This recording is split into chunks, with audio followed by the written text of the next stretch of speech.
Good evening, everybody. It's the third Thursday. What does third Thursday mean? It means it's Agile Richmond time.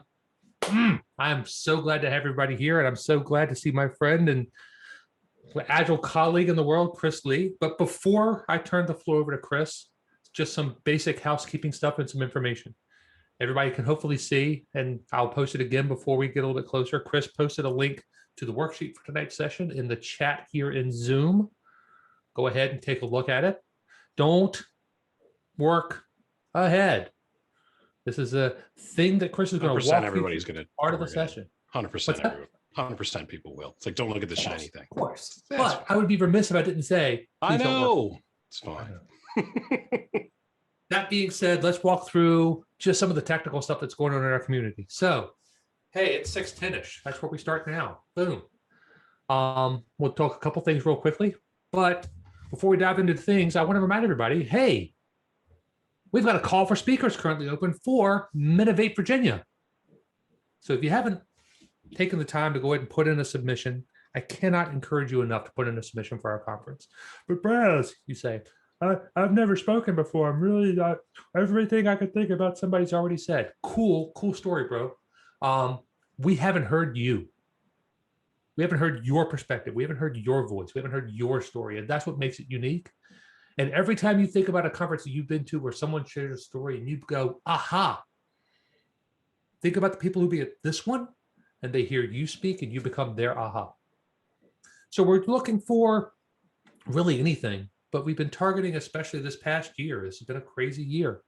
And we'd love to hear your light bulb moments. What have you recognized new about collaborating? What are the challenges you've had to overcome? What fundamental thing that you've done all of a sudden with a new light of working from home and remote teams becomes a lot more important? We'd love to hear those things. Submissions are open through the end of the month.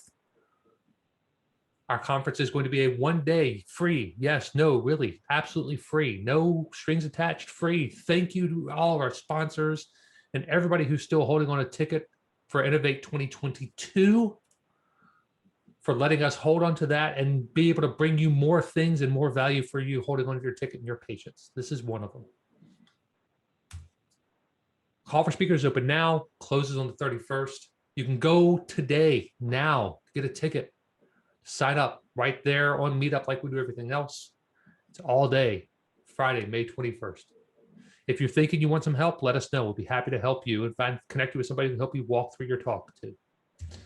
On top of that, some stuff going on in our community. You may have seen these. Agile Charlottesville is meeting on the 23rd. Mike Bowler's coming in, great guy, talking about some retro magic. Tuesday the 30th, Scrum RBA, Mark Palmer speaking. Mentioned that whole thing about Minovate speakers closing. April 7th, we got Capital Combine. Joel McClune's talking. If the next day on Agile 757, Girish is talking about UX culture. And then our next monthly meeting here is in April with Kim Pugh, our good friend, bringing up the BDD experience, which I hope has something to do with Jimi Hendrix. Maybe not. We'll see. Thank you to our sponsors. As always, you guys are the reason we're able to continue to provide all the things we do to our community. If you'd like to maybe have your company logo up there on there, reach out to me. Let me know. We can talk about how you add logos to this nice little screen.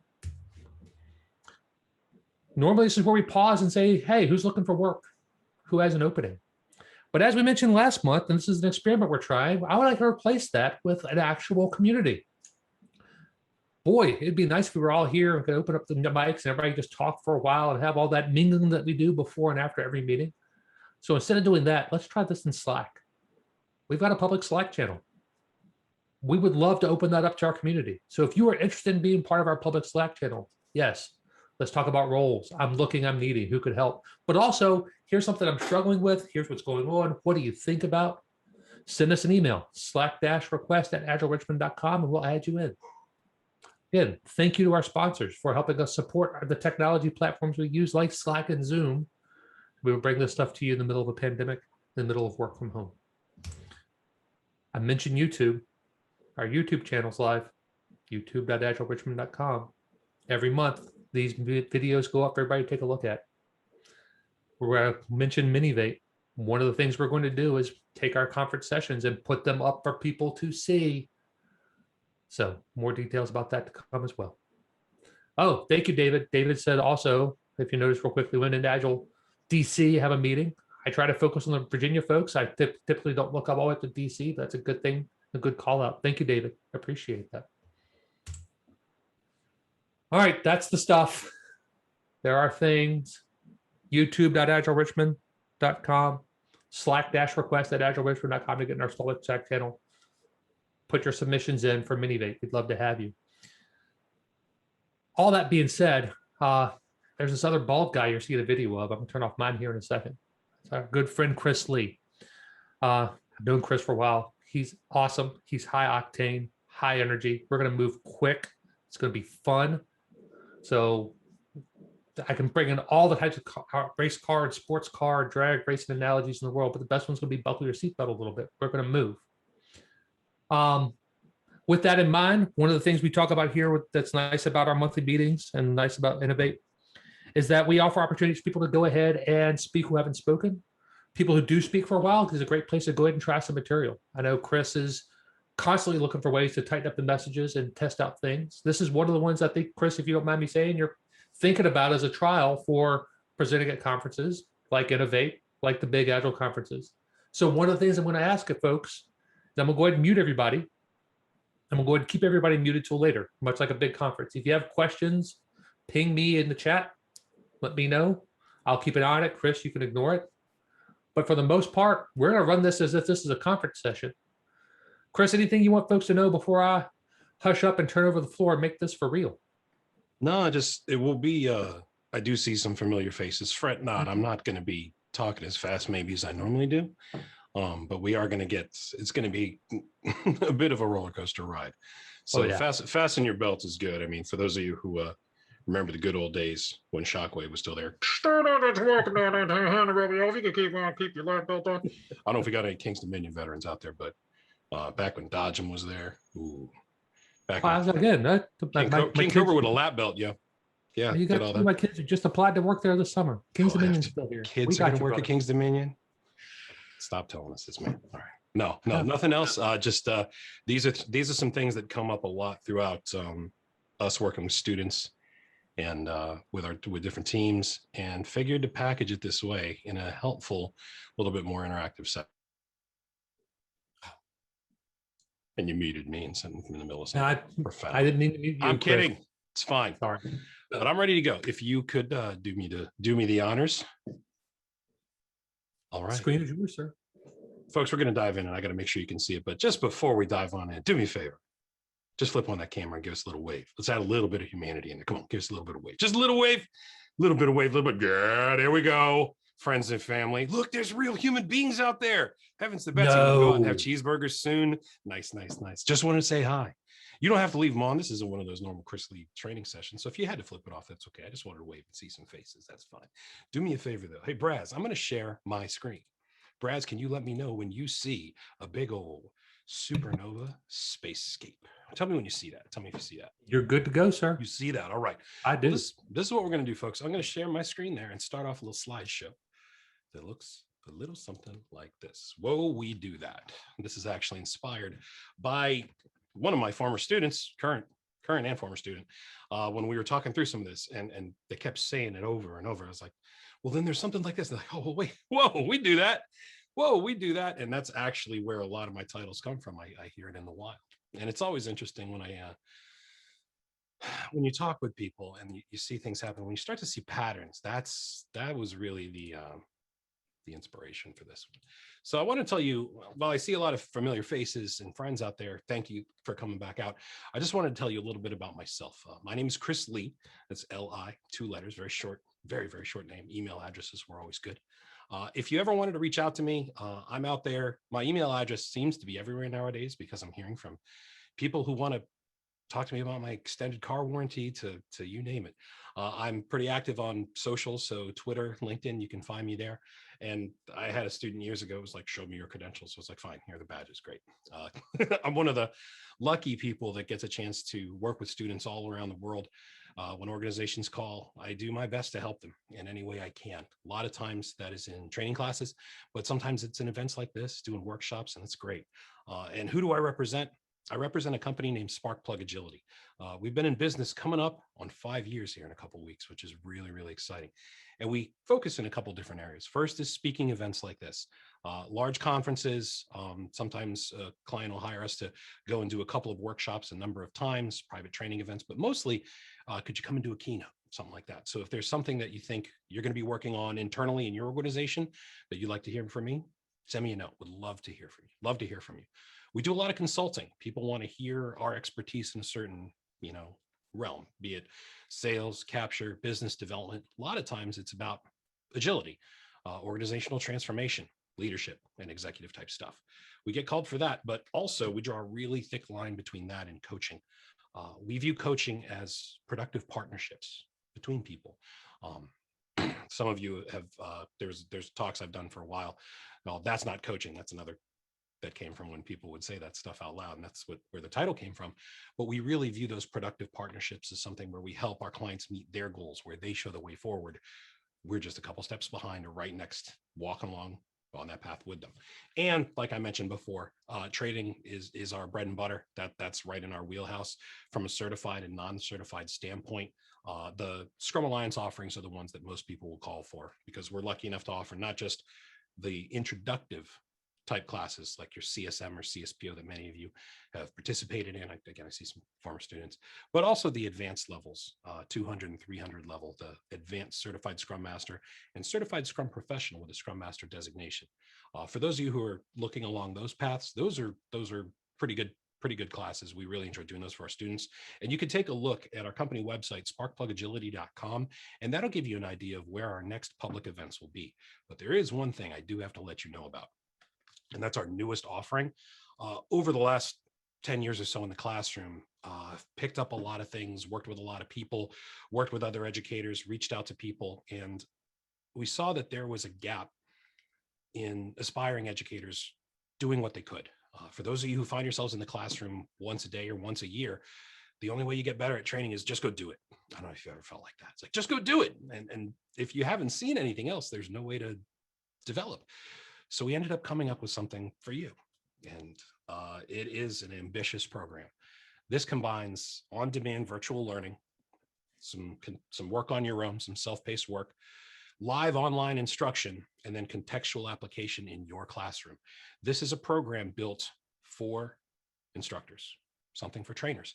I really wish something like this would have existed when I was coming up through the ranks, but this is something that we're collaborating and partnering with the folks at IC Agile, and we've got this out there. And so if you wanted to go ahead and take a look about this program, if you just go to sparkplugagility.com/trip, you can go ahead and read some more about all the different pieces of it, and I'll share the dates with you later on. Enough about the plug. I got to get to the good stuff. For those of you who remember old school cable television, you would get the warning like TVMA. And I'll tell you right now, when you're a teenager and you see this warning, that's a promissory note that the good stuff's about to start. And for like Game of Thrones, like TVMA, oh, what are you going to see? Well, I have to give you a little word of warning about what we're going to be getting into in here, because there's a very good chance most of you at least have heard about or have some experience with Scrum. That's a lot about what people call me for. But this particular show has some pretty hairy stuff in there. So let me give you a warning. This talk is going to have a whole lot of shock. You're going to find yourself shocked, surprised. I almost put the picture of Levy. I love that picture. There's going to be a bit of defensiveness in there. I'll be perfectly honest with you. You might be doing some of these things right now. So you're going to feel a little bit of that. You also might feel a bit of frustration. Maybe you're put in a position where you have to go along with what the organization wants. And I'm almost positive there's going to be a bit of confusion. The reason why is that whenever I'm fortunate enough to talk about Scrum at a fundamental level with any of my students, I found that a lot of people seem to have some notion of this, and they get really uncomfortable when I start to show them what it really is. You probably have seen that too. So here's what I have to tell you, that when we're going through this, if you find yourself in one of those uncomfortable places throughout this, just take a pause, and close your eyes if you want to, and you just take a deep breath. In fact, do one with me now. Breathe in through your nose for me. Out through the mouth. Just slow it down a little bit. And if you need to go ahead and reach out to me, feel free to reach out afterwards. This isn't one of those sessions where it's like, ding, ding, hey, gonna get questions?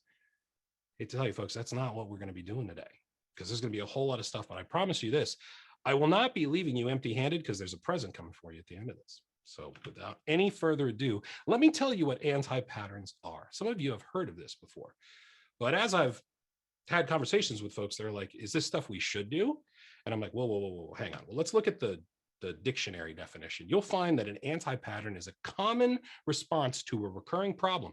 This is a behavior that's normally ineffective or potentially counterproductive or harmful, dangerous, negative side effects. Not good.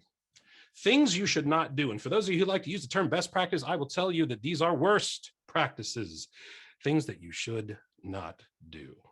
And you might see one or two or more of things you're doing right now. And that's why I gave you that little warning right now. So here's what we're going to do. I want you to take another deep breath. Take another deep breath. Out through the mouth. Chris Lee, what are you about to lay on us? We're about to have some fun, because here's an overview about what this workshop will be. We're going to do a little bit of workshop-y type. Let's fill some stuff out. And we're going to score some stuff, and then we're going to look into things. So what I want you to do is, in the chat we put earlier, Braz will put it up for me again. I want you to go ahead and grab that survey. You're going to go to a link, punch in an email where you'd like it sent to, and then please don't work ahead. I'll be giving you some time to go through it, but not a whole time. I'm going to share with you the instructions of how we're going to fill that out. And then I'm going to give you I'm going to run the timer and give you about 3 minutes to fill that in. Once that happens, I'm going to walk you through how we score and interpret these things. But my major problem when I encounter this stuff in the wild is people are like, you shouldn't do this, but they never tell you why. That's what we're going to be talking about. Why you shouldn't do this. Here's what can happen. Here's some negative side effects. And those reasons can really be powerful. That's what we're going to be spending time with. So here's what I'd like you to do. There's the link up there at the top of the screen. If you wanted to punch it in, Braz, I hope Braz were able to throw it in it's up in the chat. Braz, if you could go ahead, just paste it again. Thank you very much. You're welcome very much. I appreciate that. I appreciate that. So what we're going to do is this. You're going to notice in this sheet, tell you what, I'm going to just wait. I'm going to wait for just another minute. Our team is watching to see some downloads go. And it looks like, oh yeah, some of them are going right now. That's good. Well, for those of you who already grabbed it, that's awesome, because here's what it will be waiting for you. You are going to see a form that looks a little bit like this. It's a little editable PDF on my lights, by the way. That's what the studio set up to do. It does all that. What you're going to notice is that there's going to be some behaviors. There's actually going to be 20 of them. And there's some radio buttons on the side. So imagine if you notice, here's one of them right out of the gate. With regards to Scrum, tasks are identified and preloaded into some kind of software tool in the efforts to maximize efficiency and get out of sprint planning as quick as we can. And that's where at least somebody here just went, whoa, we do that. Well, what I want you to think about is this. With regards to your team, assuming you're using Scrum, is this a behavior that happens regularly? Or maybe something that doesn't happen at all? Maybe it's somewhere in the middle. Well, notice how there's a scale of radio buttons from 0 to 5. Think about it, and just as quick as you can, you read it and you go, you want to know what? We do that. It doesn't happen all the time, but it does happen. So you know what, Chris, I think we're going to put that one like a 2. So kind of shading towards that happens regularly. What I would like you to do is this. You went ahead and grab this sheet. I'm going to give y'all some time. I want you to kind of go read it, answer, read it, answer, read it, answer, kind of on the quick standpoint.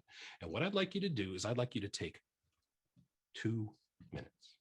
I'm going to give you 2 minutes to just go click, click, click, click. Chris, are you going to actually give me a timer to look at? I absolutely will do that. I went ahead and brought this the famous timer. I know my students are like, oh no, is he going to do it? Yes, he is.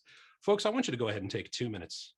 And I want you to also notice that there are 2 pages, 20 behaviors. Once you get to behavior number 20, sit tight and I'll show you how we score. You got 2 minutes. On your mark, get set, off you go.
Got about 1 minute.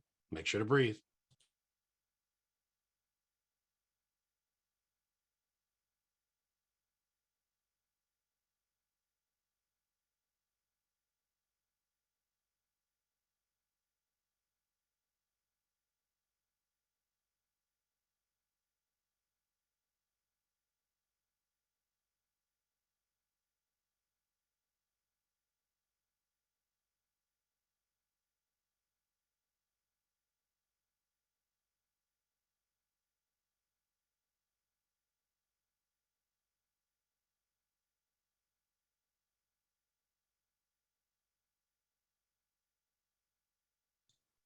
Home stretch, home stretch.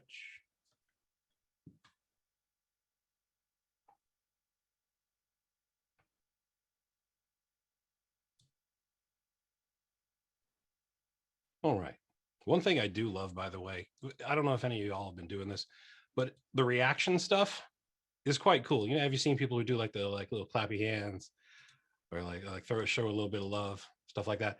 That's good. I encourage you to use those. I'm a part of a wonderful coaching cohort right now, and we're doing that all the time. And just to show that happiness, that's good. Well, do me a favor. I want you to take a deep breath in through your nose, out through the mouth. There's a good chance you probably noticed 1, 2, 3, maybe a few more. This is where that, whoa, we do that, comes in. Well, all you've done is check some radio buttons. That's it. Well, what we're going to do is I'm going to let you know that each of the events and the ongoing activity called Backlog Refinement within Scrum, each of those has 4 different behaviors, and I've mixed them all up because sometimes these behaviors will pop up in multiple, could happen here, could happen here.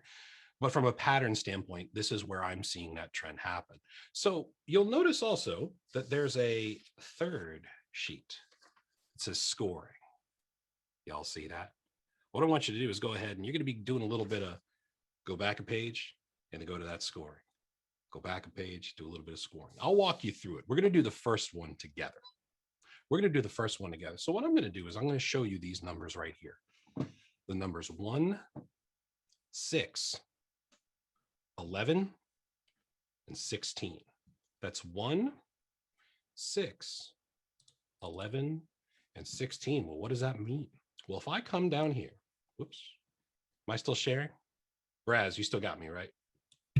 I still got you, brother. You're Still good. got me. Okay, okay. Oh, So yeah. here's that survey. If you scroll down here, you notice how there's backlog refinement, sprint planning, et cetera, et cetera. You're going to be doing some activity there because here's what I want you to write right there. I want you to write those numbers 1, 6, 11, and 16 in your worksheet, just like this. When you click here, you can go 1, 6, 11, and 16. And give you a couple seconds to do that. 10 of them. Excellent. 1, 6, 11, and 16. If you hadn't figured this out by now, guess what? Those are 4 of the behaviors that I've seen happen quite a bit in backlog refinement. So that means behavior 1, behavior 6, behavior 11, and behavior 16. So this is what I want you to do.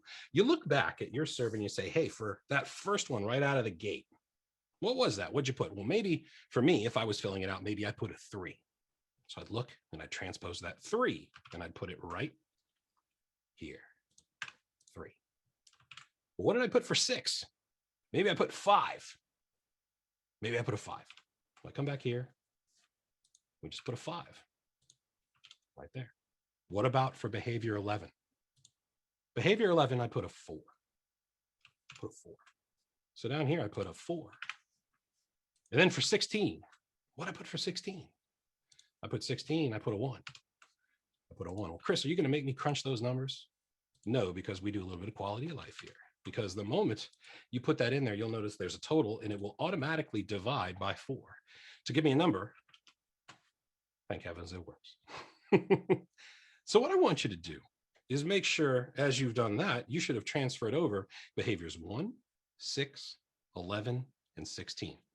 Those are going to add up to some number. And we divided that number by 4 to give you a number at the bottom. What I'm going to do is I'm going to walk you through each of these columns. We're going to do some scoring, and then we're going to do some debrief on each of them. So I can share with you, hey, here's how you can interpret this. So let's do this. We're going to go ahead, and I've already shown you those first. And I'm going to leave these, let them persist up there in case you fall a little bit behind. What I want you to do, double check your numbers for 1, 6, 11, and 16. Go ahead and double check your numbers for 1, 6, 11, and 16. And feel free to give me a little Fonzie, little single Fonzie up in the corner. Give me a little react, a little something. Make sure you got that. Give me a little something so I make sure I'm not. Oh, I see some. Boom, boom, boom. I see some thumbs. Yeah, Fonzies. I like double Fonzies personally. I wish I could do the double Fonzies.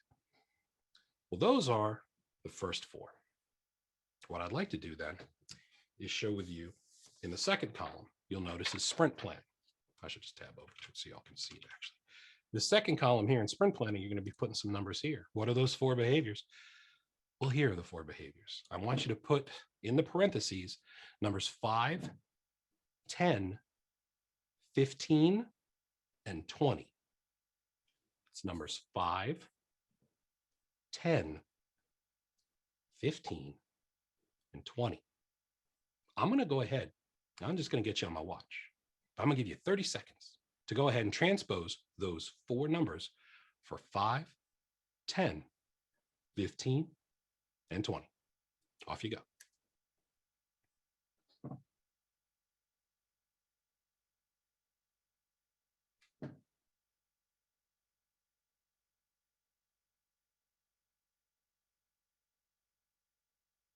Got about 15 seconds.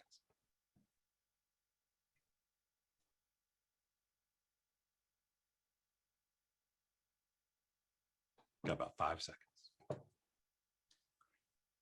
Give me that little Fonzie once you guys get ahead. And get some of those numbers in there. See some popping up.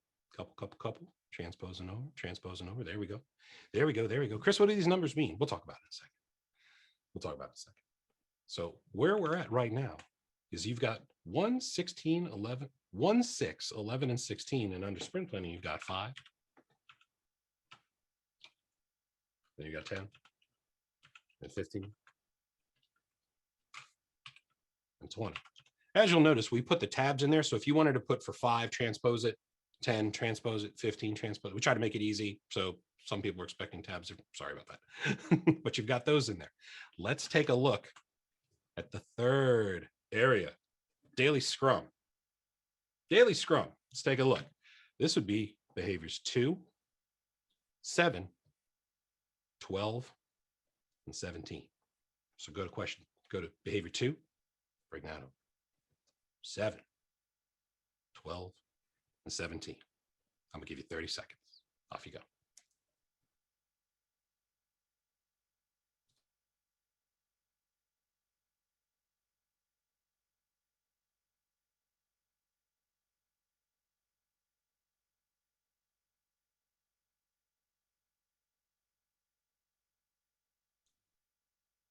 Take about 10 more seconds.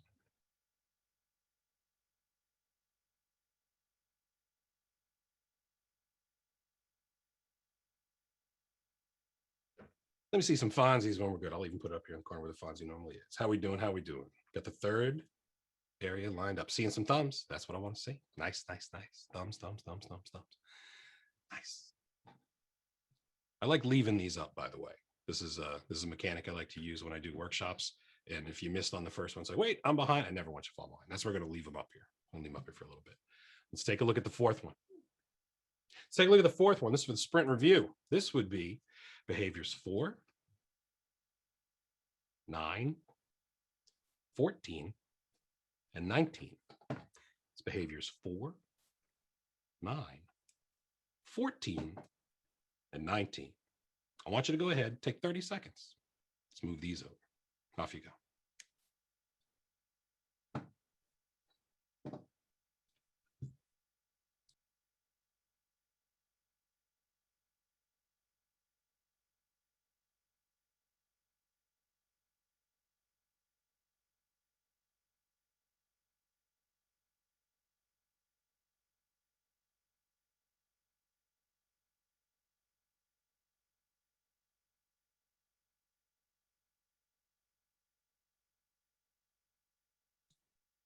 Take a couple more seconds to finish it off.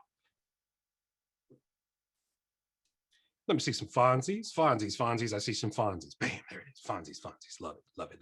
Fonzies. Oh, I see some birthday party. Like that. Normally don't see the heart here. That's okay. Seriously, if you use these are great. Next time you get together with your team, just give those a try. I'll tell you, I was in a cohort and they're like, let's do this. I was like, I don't need that. And I was like, this is the best thing ever. Let's take a look at that fifth area. Sprint retrospective. If you're scoring along at home, you're like, it's the 4 that are left. Well, 3, 8, 13, and 18. 3, 8, 13, and 18. I want you to take 30 seconds to go ahead and transpose those 4 over for me.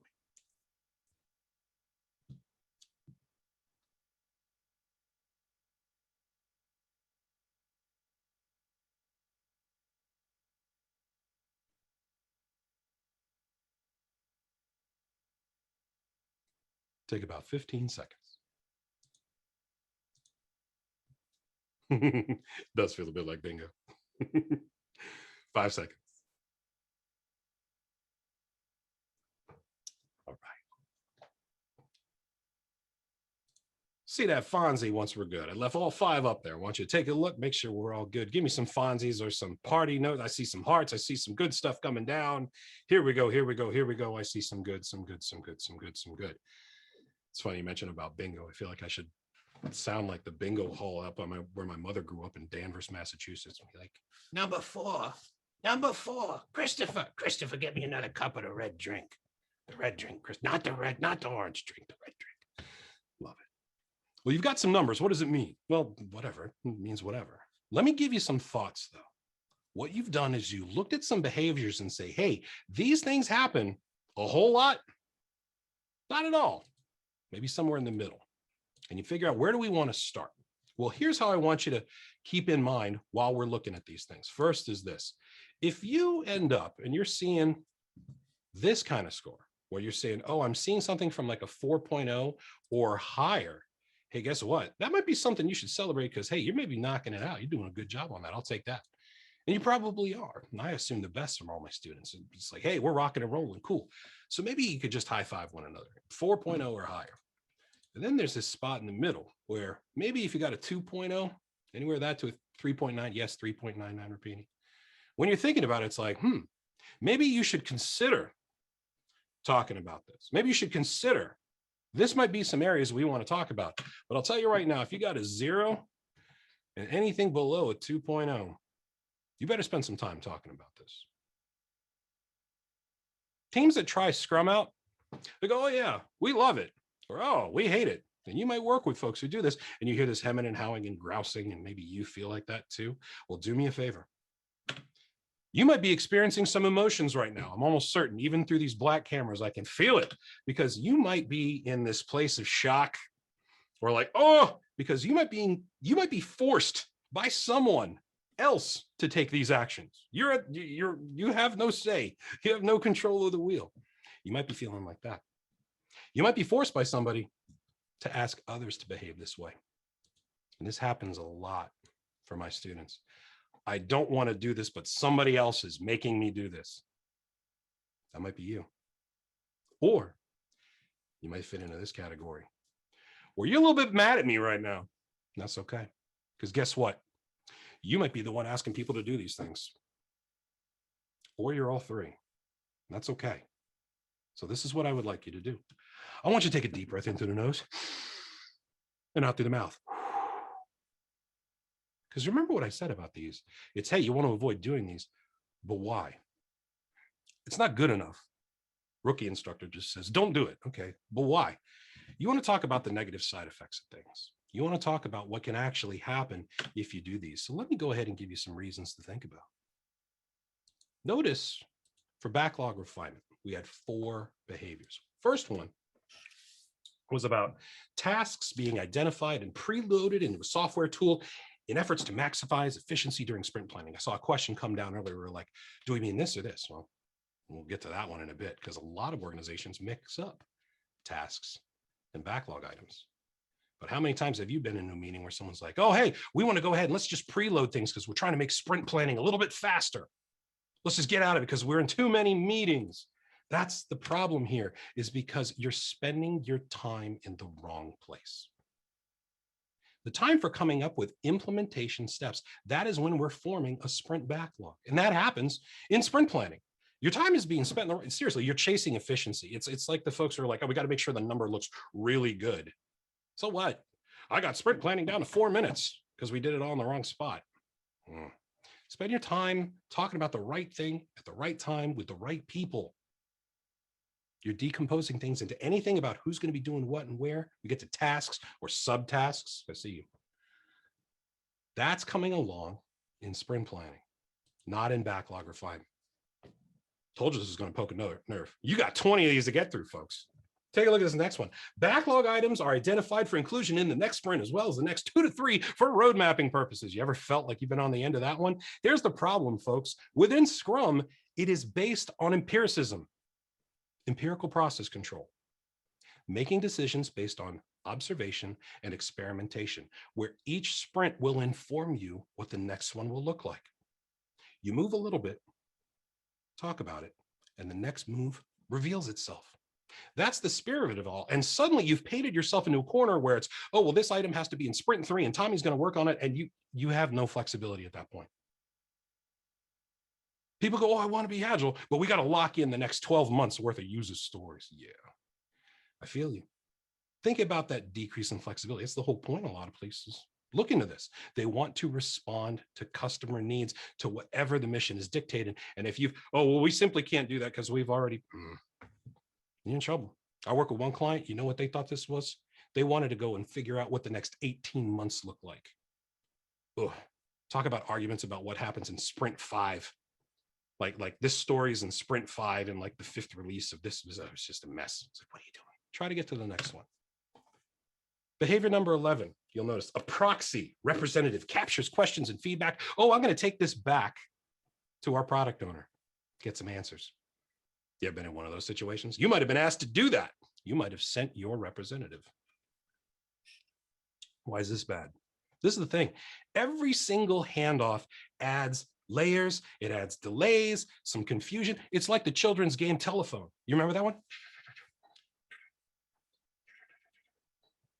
And suddenly by the time it gets all the way around, it's like, you know, the WWE is the greatest wrestling belt. It's like, that's not what I said. That last person can say whatever they want. Mixed messages. When we're trying to get to a place of shared understanding, nothing decreases that by a whole lot of handoffs. Avoid those proxies, folks. And for 16, that last one, participants use card games to assign commitment, priority, and value. And I see a couple of my CSM alumni in here, and y'all know how strong I feel about how these things get misused, weaponized. Drives me nuts. The thing is that when we get to the idea of relative estimation, you're comparing items relative to one another. This to this. This person's tall, maybe not compared to an NBA superstar. That has nothing to do with commitment, priority, and value. When you start getting to places, oh, well, it's an 8 for me. Well, that means it's low priority. Well, it's high priority. Yeah, I feel your pain. Because who in their right mind thinks this? I don't know how this happens. Happens for a whole bunch of reasons. We'll talk about that in a little bit. But those relative estimates have nothing to do with it. And when you misuse these card games, nothing makes me more upset than when this stuff gets weaponized. Just put down a card. You ever felt like that? You ever asked someone to do that? Yeah, not so good, eh? So when you think about the score for backlog refinement, were you above a 4? Were you above a 3? Were you above a 2? These things have consequences. They have negative impacts on people. You don't even realize it sometimes because maybe they're scared of raising it to you, or maybe you are in a place where you can't say something to that overbearing Scrum Master. Something to think about. Let's take a deep breath for me. Breathe in through the nose, out through the mouth. Do another one for good measure. Deep breath through the nose, out through the mouth. Told you I was going to rattle you a bit. Braz, how you doing? Shockwave up in here, right? He's like, Chris, what are you doing to me? I see some claps. That's what I want. Here's what we're going to do. Let's keep it going. because I told you I'm not going to leave you empty-handed. Let's keep this going. Let's take a look at the next event. Sprint planning. You got 4 behaviors that show up in sprint planning. That first one was behavior number 5. That was the items are presented for the development team for the first time. You ever walked into sprint planning? Hey, you've never seen this before. We need you to play some cards and tell me who's doing what and where, and Mark needs this done on Tuesday. Come on. No. Anytime you force developers to just deal with it, sorry, we got to do it in here,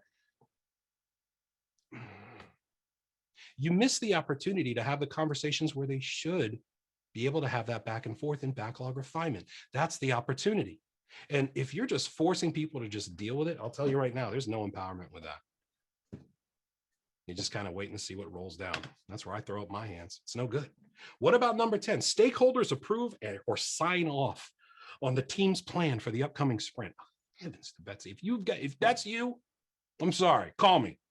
Seriously, let me yell at somebody on your behalf. It's upsetting. Here's the thing. When you think about how we're going to approach this next sprint, that sprint backlog, that's that short range, sufficiently detailed plan that's by and for the members of the development team, the developers.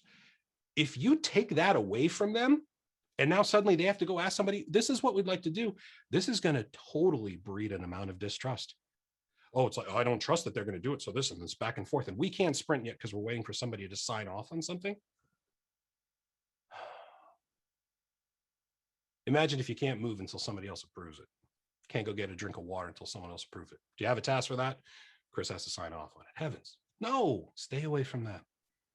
If you're feeling that, put yourself in somebody else's shoes. Doesn't feel too good. What about this one?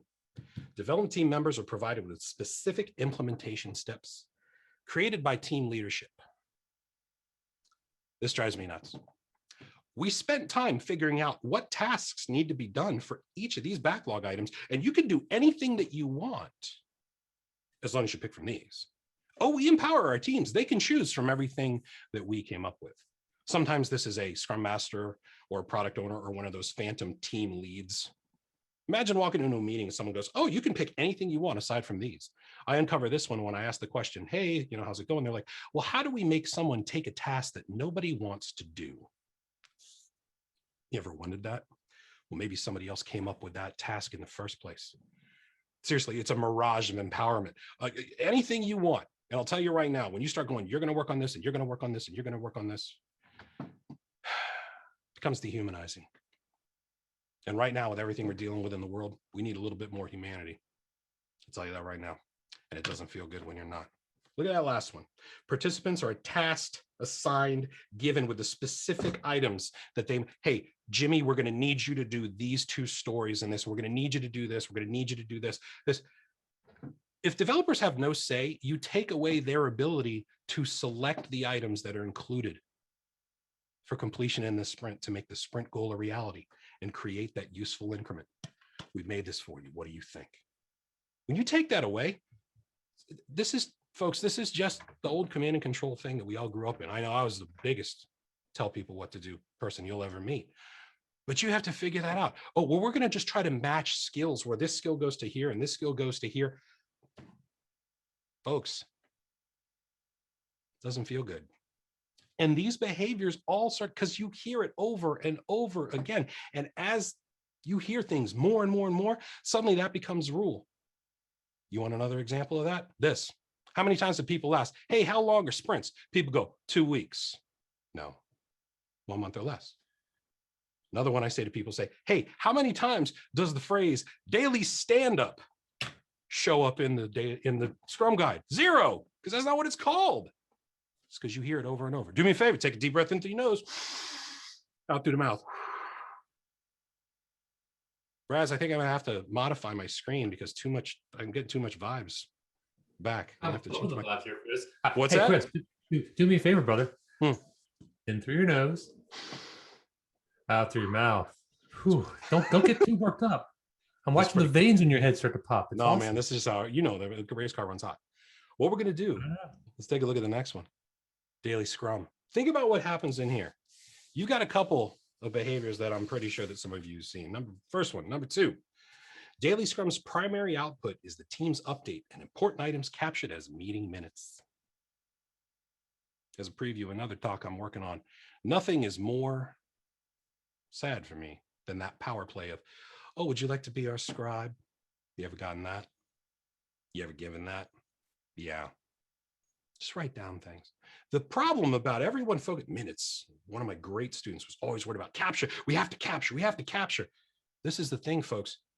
This conversation in the daily scrum, this is about making the sprint goal a reality. And the more you get away from focusing on that and you start to focus on documentation, this doesn't exactly line up with one of the values in the manifesto, working functionality over comprehensive documentation. What choice are you going to make? If it's all about the paper, sometimes you just have to be honest with yourself. But what's driving that? Somebody outside the team? Somebody on the team? You? Think about the negative impacts. Have we lost our way? How about this one? Number 7, discussion for daily updates is coordinated around the schedules of team leadership. I've met many a Scrum Master that says, oh, I'm just jammed all morning because I have to go to this and I'm going to this and this. I have to go to this daily Scrum and this daily Scrum. And then the team is forced to have it at a different time. And suddenly, oh, I can't have it any earlier than 10:45 because my Scrum Master can't be there. Here's the problem, folks. The daily Scrum is a conversation for the development team, the members on that development team, developers, depending on which version, 17 or 20 you're talking to. They are the ones who are having that conversation. When they're forced to have that and schedule it around somebody else, guess what it does? It takes it away from them. And that discussion really isn't their own. I see that thing blinking. You have to consider this. When it's taken away, it's not your conversation, it's mine. No, it's for them to have this conversation. And when you take something away, boy, it doesn't feel good. It doesn't feel good at all. What about number 12? Participants answer. What did you do yesterday? What did you do today? What's holding you up? Seriously, how many of you have gone into a daily Scrum and seen, yesterday I did this, today I did this, no impediments. Thanks, Dave. Yesterday I did this, today I did this, no impediments. Thanks, Scott. Yesterday I did this, today I did that. I bet you've seen that. Problem is that everyone thinks it's 3 questions, the 3 standard questions. This is a problem because that is not how they were written back when they were originally put in the guide. That wasn't how they were written at all. It's, what will I do today to help the members of the development team get closer towards making that sprint goal a reality? That's the phrase. What are we doing collectively? What did I do yesterday that helped the development team make the sprint goal real? What am I going to do today? What's holding me or the people I spend more time with than my friends and family? What about that? And guess what? The questions were never required. They were an option. And to reinforce that even more in the 2020 version of the guide, they're not even in there anymore. But we fall into cargo cult, zombie Scrum, hear it, say it, do it. Yesterday I did this, today I did this, more impediment. And I will tell you, nothing will bring more resentment than having to go and get called to the carpet on that. You ever been on the receiving end of that? What'd you do yesterday? Totally missed. The intent doesn't feel good, and people will resent that conversation rather than taking advantage of it. Think about 17. Discussions during the daily Scrum, they're one way, where individuals provide an update to meeting participants or team leaders. Folks, this is where the intent has been lost. The intent becomes more status. People who daily Scrum, you know what they think of? Status. No, it's about aligning our activities and reaffirming our commitment to one another that day towards making the sprint goal a reality. As soon as you get into status, this is where unhealthy power dynamics come out. Where were you on this ticket right here? Where were you? I need to answer me right now. The aggressive daily Scrum. I can't tell you how many of those I've seen. None of it feels good. And if you felt those, I can't imagine it felt good for you either. So do me a favor. Deep breath in through your nose, out through the mouth. Giving you a lot to think about, aren't I? One more, in through the nose, out through the mouth. Let's take a look at the next one. Sprint review. Sprint review. When we get to the sprint review, this is where the rubber really meets the road. And take a look at number 4, behavior number 4. Sprint accomplishments are presented to stakeholders primarily as a one-way demonstration. The environments I grew up in before discovering agility, it was a demo with Q&A if we have some time. A demo one way from me to you. with Q&A if we have time. The thing is, the whole point is about getting that feedback and having that back and forth. But suddenly, if it's less about that feedback, bad things can happen. People could start to get aggressive, people can get defensive, and other people could just sit and be like, this is a complete waste of my time. You ever been in one of those meetings where you just sit there and, on your BlackBerry in the back, smartphone in the back? It's no good. When you get that one way, it's a conversation. It's about, we've made this for you. What do you think? What should we do next? That's a productive conversation. What about behavior number 9? Take a look at that. Reporting out on hours utilization. I saw one of these once. Saw a whole bunch of charts that went like this and this, and Tommy worked on this story and it was 14 hours and this against this contract line item. The focus has gotten away from feedback, and instead it's more on justification, often for an abnormally high bill rate. You're hiding behind the numbers. One of the team that inspired this, one of them, I remember they asked me to watch their review and they're like, Chris, what do you think? I was like, it was almost like Office Space. It was, folks, what is it you say you do here? And they're like, well, we don't have anything to show this sprint. We don't have anything to show. Folks, that's the whole point. We made this for you. What do you think? That's the whole spirit of this whole thing. The whole thing. If all we're doing is reporting out on hours, do we really, really understand this? Do we even really want to do it? Those are things you have to ask yourself. Think about 14. Commitments are made to stakeholders for what items are included in the next sprint. I had a conversation with this just recently with another student. You ever been caught in one of those sprint reviews and someone asked that uncomfortable, well, what about, could it look like this? And someone goes, oh, that's a great idea. We'll get to that in the next sprint. You ever heard someone do that? Think about it. When do we figure out what's in that next sprint? When we're actually in sprint planning, forming that sprint backlog, where the development team can select those items. The moment you go, oh, we get these uncomfortable feelings and we can't say no, suddenly the product owner can't do the work that they need to do. Figure out what has the most value. They can't prioritize. Development team, they're like, we're just whatever rolls downhill. And a Scrum Master can feel completely helpless. It's not a good feeling. And I bet you've seen that. I literally had a conversation about this about a week ago. 19, items are briefed out. The story by story brief out. On story 238, you'll notice there's this. And the acceptance criteria is here, here, and here. Person in the audience, do you sign off? Yes. Okay. Do we have any other questions? No. Moving on. On story number 248, there's enough misses in here to I'd keep you a whole hour just on that one thing alone. But this is the problem. That idea of acceptance criteria is misunderstood. These are things that are co-authored by members of the Scrum team to figure out what completeness looks like for that card, not used for sign-off purposes. And when you're in a sprint review, you're not showing story by story brief out. You're saying, here's the increment, the sum of all the items from this particular sprint and all the increments before it. We made this for you. What do you think? Did it matter if this took 15 backlog items, user stories, 1,500? No, take a sip. That's what you want. The focus becomes on this whole brief out, sign off, as opposed to on that increment and making that sprint goal a reality. There are teams I work with, they're like, we've never even heard of the concept of an increment. I'm like, oh, did I teach you? They're like, no. I'm like, okay, that's what we need to spend time on. Do me a favor, folks. Let's do another one. In through the nose, out through the mouth. Giving you a lot to think about, aren't I? I hope so. Most of my time in the classroom nowadays talking about Scrum is not just, here's what it is. It's here's what it's not. And it's frustrating for everybody. I would rather show you another magic trick on how to make this great.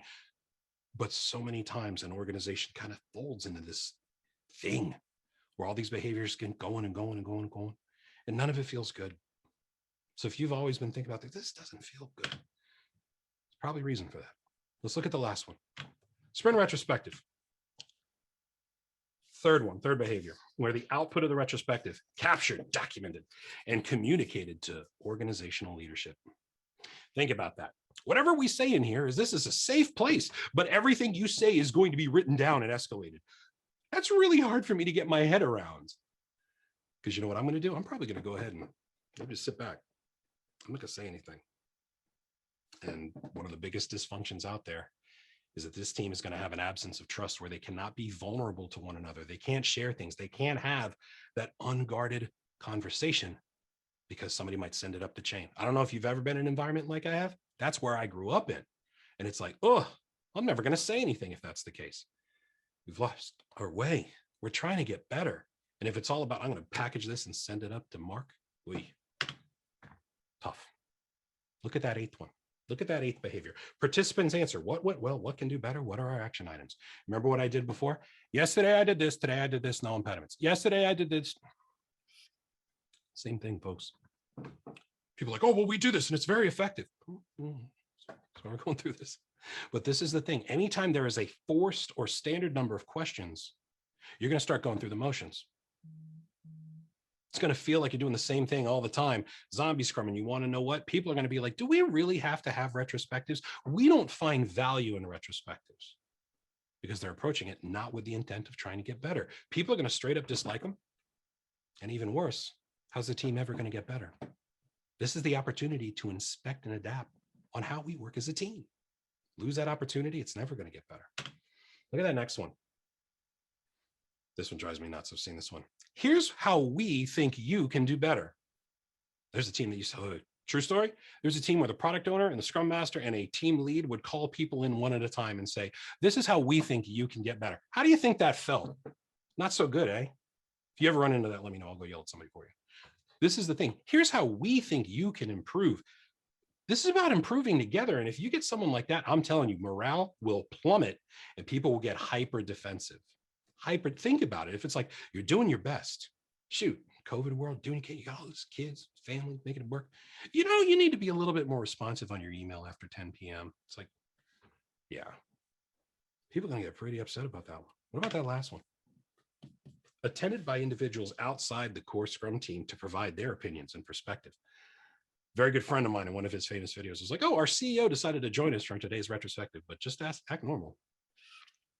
I laugh at that, but unfortunately, I've seen that happen far too often. This is a problem because people have misunderstood that whole point of a retrospective. That idea of, oh, I'm just here to watch. People are going to say very little. They're going to keep their head down, and that's where seagull behavior shows up. What's a seagull do? Seagulls fly on in, do their business, and then fly away. Very, very dangerous. Suddenly, you think anybody wants to go to a retrospective? No, especially when we say, what went well? What could we do better? Action items. Do me a favor, take a deep breath into your nose, out through the mouth. It's a lot to think about, isn't it? How does this happen? This happens for a whole ton of reasons. Here's some of the ones that I see. Sometimes people hear what they want. You could go to work with somebody, you read about it and practice it, but you hear what you want. And then if you hear what you want and you try to implement it, somebody might put their own spin on it. And then that person passes it off to somebody else and puts their spin on it. And suddenly it turns into nothing like what the original joke looked like. That's a lot what can happen. Another thing can happen. You've got some other force within the organization with this malformed idea of what Scrum really is. And you're doing your best to make it work and you're having to reconcile with things. A lot of that goes to just misunderstanding. Sometimes you could just have a conversation and go ahead and knock those walls down. Sometimes it's a lot more. It's really tough. And you're doing the best you can. I'll tell you that right now. You're doing the best you can, which is all you can really ask for nowadays. But some tactical levers to pull if you're experiencing any of these, here are some things I want to arm you with. Where to start? Well, first, you scored that sheet. And you remember how I said 4 to 5, rock and roll should high five a bit. But as we get further down, maybe we want to consider this. And further we go down, it's like, well, we really need to spend some time. So for some overall tactical guidance, I want to give you this. One thing that will help tremendously, get the members of your Scrum team together and look at what the pieces are, the basics. Look at them together. Maybe just pull one of the elements out of the hat. Either it's a roles or an event or an artifact. And let's talk about it, what we think it is. Because a lot of times that misunderstanding might be the key to all of it. So have a conversation about what things look like at a fundamental team level. Specifically, I would recommend look at the artifacts and look at them again. What exactly is an increment? Go back to the guide. Look at what a product backlog is. Check the class that you went to. Read on it. Go check it. I read the guide all the time just to check. No harm in just checking. Another thing, aligning what your organization's ideas are about what a Scrum Master is, what a product owner is. Take that, what they think it is, and compare it and try to align it to what you'll see in the guide, but also align it to the expectations of the people around that team. If suddenly a product owner is like a product owner in name only, and they're just running around and have to listen to somebody else, or a Scrum Master has been turned into a glorified note taker, or a member of the development team just has to be told to do whatever they do at a drop of a hat, no one's going to be happy.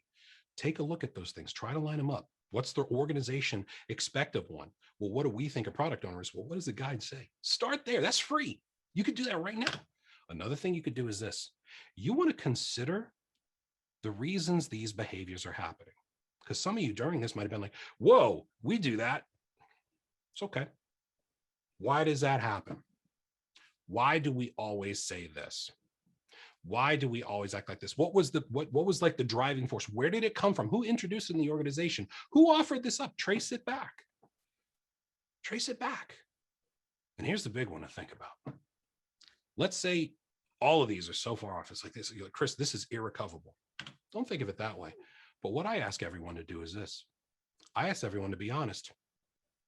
And I say, you have to think about, is this really how we want to work? I see some familiar names in the roster, and I do a lot of work about teamwork, interpersonal behaviors, things like that. And at the end of the day, if a group of people is forced to work in a certain way, no one's really going to rally around it. Why did this group of people choose to use Scrum as a way of working? That's a question I ask a lot of our clients. And then the teams come back and say, we had no choice in the matter at all. How good do you think they're doing? Not so good. So while this helps, there's another bonus that's coming. Because I wanted to give you, not just for each of these anti-patterns, I wanted to write out the reason that you could go ahead and consider where it's like, hey, here's this anti-pattern, here's the reason, but I'm going to give you a specific tactical change where if you are feeling pain in that area, you can use it. If you go to this URL right here, and this is free, by the way, whoops, this is free. What I want you to, here, I'll even show you what it looks like. It looks like this. You will get the anti-pattern. You will get the reason why it's bad and some tactical things to try on a per behavior basis. I don't want to leave you empty-handed.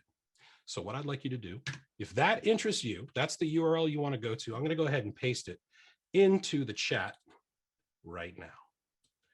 If you like this, this will provide a tremendously helpful starting point for your organization. Boom, right there, right there, right there. So hopefully that will help you. I'm never a big fan of just, hey, don't do that. I want to tell you why it hurts. Here's some things to consider and something tactically. It's never fun to just say it's bad and just whack people in the head. It's never good. So what I wanted to let you know, and that's in the chat, I have to tell you, thank you. Thank you so much for spending this time with me. As far as that trainer immersion program that I talked about earlier, I wanted to at least put these dates out on your radar. If you find yourself in the classroom, if you're an aspiring instructor, that's a lot of the folks that I'll work with. These are the dates that are coming up for the classroom portion of it. There's work ahead of time, but like where it's like, Chris, how long are we in class? It's a 5-day event for that part of it. These are the dates that are up there, and we'll be releasing Q3 and Q4 soon. And if you just take a look at the company website, you'll get a chance to see that. So with that, Braz, that's what I have for everybody. Folks, thank you all so much for spending time and listening to me on all this jazz. I really, really appreciate it. And I hope at least get you thinking about, what are some things I can pull? Braz, to you, my friend. Chris, thank you. I did a couple of interesting things in the chat. And Chris, if you have a few minutes, if there's 2 questions that I would want to ask based on me curating things to the chat. Are you comfortable answering 2? Absolutely. What do you got? All right. So here's the first one. We go back to the idea that you were presenting around an anti-pattern, that we've got some roles in the team pre-selecting tasks for people based on their skill set as a pretty severe anti-pattern.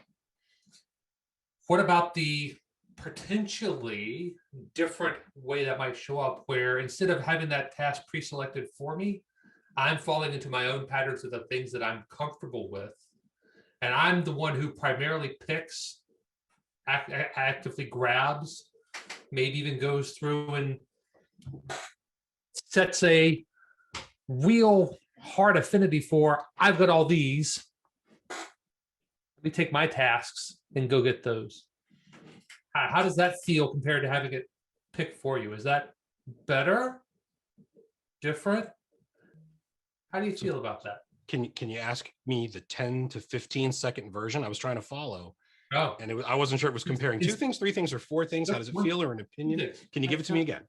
Yeah, sure. I'll Absolutely. make it simple. Yeah, give it to me again. Yep. Instead of having someone tell me what to do, I'm going to go ahead and say that I'm the expert at this, and I'm going to pick just these tasks that I can do and not stretch out of my comfort zone. Is that still an anti-pattern? Having stuff given to you, or No, having? I'm actively picking just the things that I love. Oh, frankly, I don't care when it comes to it, but a lot of it, taking it to a next level, when people are, I'm going to grab the stuff that I like, so many times, that's when somebody else came up with the list. When the list is discovered as a group collectively, there is much less of a propensity of that. That's with what I teach. For some of the whole, let's break this particular item down into what are the things that we need to do. If we're collectively coming up with those 4, 5, 6, 10 things, that whole, I'm going to grab these that I like, that mixed with some other tools that I use to make sure to balance some things out, I don't see that as much. Anytime the grab and I like, so often that's, oh, our tech lead has, you know exactly what I'm talking about. I know exactly what you meant. Yep. Okay, so yeah, I would avoid that baby too. Yeah. What else you got? I would. Yeah. The second one. This one's the softball. Hey, Chris. Why is your company called SparkPlug Agility? But that was not what I expected at all. I know. No, that's fine. So a big part of my life is engines and cars. I actually went away to school to be a mechanical engineer. If we have anybody in the state of Virginia, I went to college in Virginia Tech, and I went to go work on a race car. We got a lot of friends that you had me till you said tech, sir. Take it easy. No, take it easy. But we had a lot of friends that went to Richmond, a lot of friends that went to VCU, a lot of friends that went to JMU, a lot of went to UVA. We all stayed close and friends. But like for me, I mean, and this was a couple of years ago now, I wanted to make horsepower. That's all I wanted to do. And so from age 0 till age 20, that's all I wanted to do. I was going to end up in Dearborn, Michigan, making horsepower. But someone showed me programming, and then someone was like, check out this internet. And then the rest was history. But I always kept cars in my life. So when we were trying to name the company, it was like, what do we want to call it? I'm not really a fan of like making it like my name or my initials or anything. That's just me and personal feelings on that. But it was like, I wanted it to still feel kind of personal. And so it was like, what about this? And we started looking at like car parts. And what about this? And what about this? And like some names were out, and it was like, no, that's not a hit. And true story, I didn't even name it. Okay, now you gotta share. Yeah. So what about this? I was like, that's a hit. Let's go with that. So yeah, SparkPlug. I mean, that kind of goes along with, you know, my personality and everything. So yeah, that's where it came from. Absolutely, love it. And I can sympathize a bit. My dad was a gearhead and swore up his entire life he would not let me become a gearhead. About the ripe old age of 11, I discovered computers, and same passion, same skills, same idea, different focus. Sometimes just as expensive. Well, maybe a little less. All right. Well, Braz, was that how you feeling? Good. I'm feeling great. And you know, Chris, thank you. This was awesome. I have taken my deep breaths in through my nose and out through my mouth, and my blood pressure is going to be fine. I'll call with my doctor later. I've got my blood pressure cuff. I'll put away. Everyone, thank you. This has been a ton of fun. Don't forget, as things are coming up here, we've got more events coming up here in the coming weeks in the greater Richmond area. We've also got closing for call of speakers here at the end of the month. We'd love to hear you at Minovate, Virginia. One day, hey, is it free? Oh yeah, it's a free virtual conference. We would love to have you. We'd love to hear you. On top of that, don't forget, third Thursday next month, we got 10-2, talk about the BDD experience. And I'm going to do some Jimi Hendrix. I don't know. I'm not sure how yet. So Maru, link to the conference, absolutely. InnovateVirginia.com. InnovateVirginia.com. I'll also happily put it up on our meetup page so you can get more information. There it is. Thank you. Everyone, happy third Thursday. Chris, thank you. 7:20. Everybody enjoy your evenings, and we'll see you in a few weeks. Thank you. Thank you so much for having me, everyone. Really appreciate it. Thank you, Chris. Bye, everybody. Bye.